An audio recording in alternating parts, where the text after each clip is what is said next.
Yo guys, and welcome back to the last part in the Spider-Man Tobey Maguire saga. Now this will be the final part to end off his story and will not continue after this. Here is the Spider-Verse Saga Part 2 timeline of films. As you can see, we are 3 out from the end with only Amazing Spider-Man content to come after this. However, before we get into this film, we have to retcon some stuff from Spider-Man 3. I know I said no matter how much you guys said I should rewrite Spider-Man 3, that is good enough. I'm gonna actually have to retcon one for this film, for it to work and the story I want to tell to work. And this is Eddie Brock won't be dead. Peter will still throw the bomb at the symbiote, however the symbiote will protect Eddie. Eddie won't die but will be severely injured and also will be sent to rehab to the same mental institution that Dr. Connors was sent to in the last film. We could call it Ravencroft, for example. The symbiote will also be weak, but over time of Spider-Man 4 and 5 will have been healing itself, ready for it to bounce back. Anyway, with that being said, let's get into Spider-Man 6. In the last film, Peter ended on a high. He fulfilled the trust back within himself and everyone else, and now he has faith in himself. He had a reputation arc from MJ's death in Spider-Man 4, and now he's back. However, this sets up his arc perfectly for this film, which will be his conclusion. Everything that Peter set out to be, can he prove himself? His arc in this film will be about proving who he is as a person, and even though he can bounce back from depressing times, can he consistently stay at the top of his game? Not just as Spider-Man, but as Peter Parker. Everything that he has learned, will it pay off? Peter and Felicia develop their relationship and have grown closer in this film. The start of the film will be an action set piece where Spider-Man and Black Cat take down some low-level villains like Arcs or Ricochet. This scene will show them fighting in harmony, which would further forward the message of trust from the last film, which gets carried over into this film to be proven by. We then get a scene with Cletus Cassidy from the post-credits scene of Spider-Man 5 in the mental asylum, and he is watching the news. The news reporter says how Spider-Man is at the top of his game and that everything is going well for him. This will throw emphasis on the redemption arc and show how far Peter has come through the 5 films. This will also show how well he has furthered his relationship with the city, Felicia, Aunt May, JJ, and everyone else in his life. The difference between this film and Spider-Man 3, where the same sort of thing happened at the end of Spider-Man 2, is that Peter has learned not to let his ego get in the way. At the end of Spider-Man 2, everything was great for Peter in his life. He got the girl, the city loved him, and everything was going good for once, but then he let his ego get in the way and the symbiote enhanced this and consumed him. However, this was due to his arrogance. In this film, Peter has learned from this, further forwarding his character and showing how far he has come, showing that he doesn't let his ego get in the way anymore. Cletus sits there and he thinks to himself. Cletus sees Spider-Man as a challenge. He's a psychopath and he wants in on killing Spider-Man. This right here sets up one of the 2 main villains for this film, which is Cletus Aka Carnage. Now the Carnage symbiote is more powerful than the Venom symbiote, and the Venom symbiote fed off Peter's ego in the 3rd film. However, due to Peter having learned his lesson, the Carnage symbiote will not bind with him on this occasion, paralleling Spider-Man 3 as a conclusion film. However, this time showing that Peter has learned his lesson. Also, Carnage being an absolute psychopath is the type of villain to push someone to their absolute limits, meaning that now that Peter is at the top of his game and it looks like nothing can bring him down, Carnage is the hardest thing that can be thrown at him. Carnage is almost an exact parallel of Peter Parker. Carnage is everything that Peter Parker doesn't want to become and everything that Peter Parker hates. They are almost the exact opposite of each other when it comes to the arcs leading up to this film, which makes him the perfect antagonist. An absolutely enraged, psycho-killing Carnage killer. We then get a scene with Peter where he attends J. Jonah Jameson's birthday party with Robbie and Betty, etc., and they all celebrate. This will be a nice little scene to celebrate the last 5 films and up to this point. We will get a payoff where we really get to slow down in this franchise and look at how much our characters have grown. We get to look at Betty and Jonah again, we get to look at Robbie, and we get to look at a few other characters that we may haven't seen as much in a while. We then get a scene with the symbiote as we see into its brain. The symbiote is personified here. It's almost making it a separate character where it can think and move on its own rather than being a representation for Peter's character, which is perfect because in Spider-Man 3 it was treated like an object, something to be used to represent something else. In this film it has thoughts, feelings. This scene will be a dark, twisted scene and a well-directed horror scene from Sam Raimi showcasing his talents. It will show how the symbiote is feeling through visual imagery because the symbiote can't talk. It will show, not tell. The symbiote will reflect its hate, however, will show its one and only love, Eddie Brock. This is because Eddie was the only one who reflected the right amount of anger to bond with the symbiote on a deeper level than anyone else. Eddie also loved the symbiote, Peter did not. The symbiote had embodied this pent-up anger and releases it, but releases it as another spawn. A red symbiote is born, and the Carnage symbiote is born. And it's this pent-up anger, this enraged, that colors it blood red. We then cut to Eddie in the same mental institution where he meets Cletus Aka. Now these two won't hit it off at first, they will argue. Cletus will know about Eddie and will try to get to know him, but Eddie won't have any of it. It has been revealed that Eddie is recovering from being obsessed with power and the symbiote. It turns out he was heartbroken, and in a scene with Eddie and his therapist, he has actually recovered really well. Eddie has also been working out in the prison gyms as well to get into shape, and becomes really buff just like the real Eddie Brock from the comics. Cletus sees this as a distraction from getting what he wants. He knows that Eddie is the key to getting to Spider-Man, as he knows he was the one last with the symbiote. So to prove to Eddie who is boss, he does the most psychotic thing anyone could do, and he kills someone. He kills Eddie's therapist, who Eddie has actually become really close to. The therapist is revealed to be called Dr. Kafka.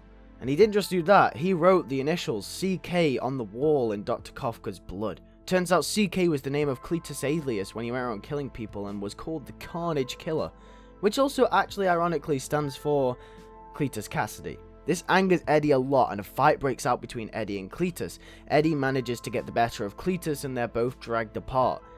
Then out of nowhere the symbiote tracks Eddie down and bonds with him. The symbiote sensed the anger. Eddie didn't want to bond back with it though. He tries to refuse it at first, but then it feeds off Eddie's hate for Cletus. Venom is back, but this time stronger than ever. He kidnaps Cletus and takes him away. Venom says that he will kill him for ruining his recovery. And here is the motivation for Eddie to bond back with the symbiote set up. The symbiote is finally recovered and is angry, and Venom is back. The symbiote misses Eddie. Eddie doesn't necessarily miss the symbiote, but his anger for Cletus now being set up here, symbiote now feeds off that. We then cut to a scene where Peter is chilling with Felicia. The chemistry is really being built up here, as you can tell these two really care for each other after the last film. And then there is news Venom is back in town. Peter and Felicia go to check it out, and Venom is back. Spider-Man and Black Cat work together to fight Venom, and Venom says he doesn't want to fight Spider-Man, and he is over their petty feud they had a while ago. This unwillingness to fight Spider-Man and Cat allows them to have the advantage. Eddie tries to explain the feud with him and Cletus, but Venom still broke out the institution, and the Venom symbiote embodied the rage of Eddie towards Cletus and tried to kill him. Venom is mad and gets the upper hand and defeats them. Meanwhile, the red goo approaches Cletus and starts to crawl onto him. Cletus starts to have flashes of rage from the pent-up aggression of the symbiote offspring. Cletus doesn't look scared, but excited. It crawls onto him and he runs off into the night. Venom escapes Spider-Man and Black Cat. Jameson is back, saying that Spider-Man couldn't stop Venom this time round. Has he fallen off his game?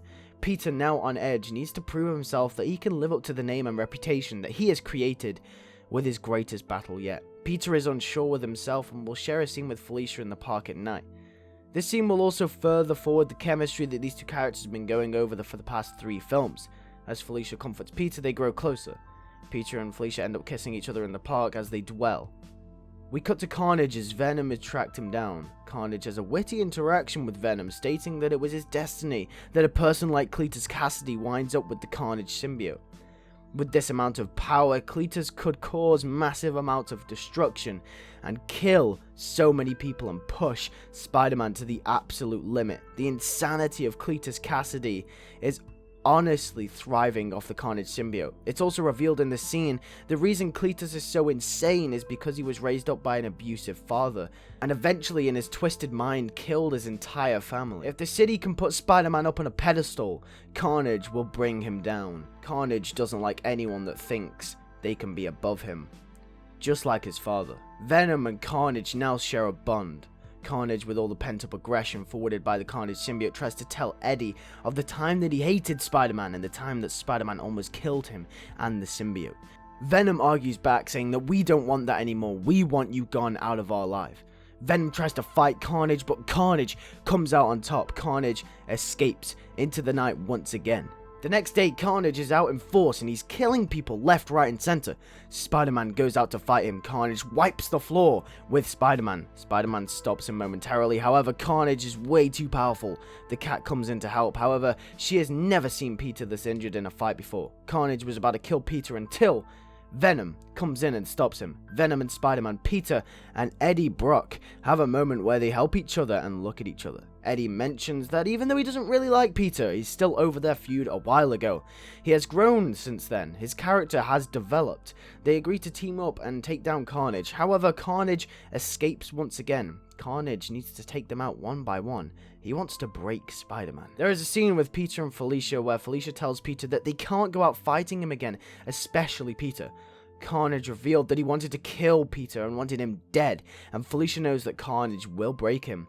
In this moment of desperation, Felicia reveals her true feelings for Peter and that she's interested in him, which was also expressed earlier in the film through the kiss. Felicia tries to kiss Peter again, but Peter rejects her. Felicia becomes upset, but Peter explains to her that he can't just run into another relationship just in case anything happens to him. He knows what it's like to lose a loved one, and he can't let Felicia be put through that as well. Felicia understands but cries as Peter leaves. He has to end this. He also tells Felicia that if he doesn't, then more people will eventually die to Carnage. We then have a scene where Carnage breaks into the Daily Bugle and asks over the news for Spider-Man to meet him in Times Square, one of the most public places in New York City. Spider-Man meets him and Carnage kills someone right in front of him, an innocent civilian. Peter screams for him to stop and Peter asks Carnage if he will stop if he turns himself in. If he kills him, he won't kill anyone else. Peter, being at the top of his game and his character being complete, is now learning that he has already proven himself and that he has nothing else to prove. He will finally turn himself in. He says he has the great power to do so. He says he has the great power to save everyone else. He can save the city. If he chooses between him and the city, it's going to be him. And it's his responsibility, ever since the first movie, to save other people over himself. However, Felicia won't let this happen. She sees this on the news and they all report this as this will be the death of Spider-Man, just similar to Spider-Man 3, really paralleling this film.